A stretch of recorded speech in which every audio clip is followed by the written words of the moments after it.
টেকা কাটতেছে পরে কল দেবো না। ঠিক আছে।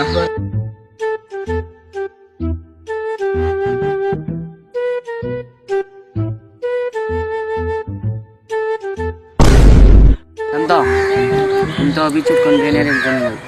তোমাকে আমি একটা প্রশ্ন করি, মনে করো একজন বলদ, সে তার প্রয়োজনীয় জিনিসপত্র এখানে সেখানে ফেলে, যদি সেই জিনিসপত্রের একটার যদি ক্ষতি হয়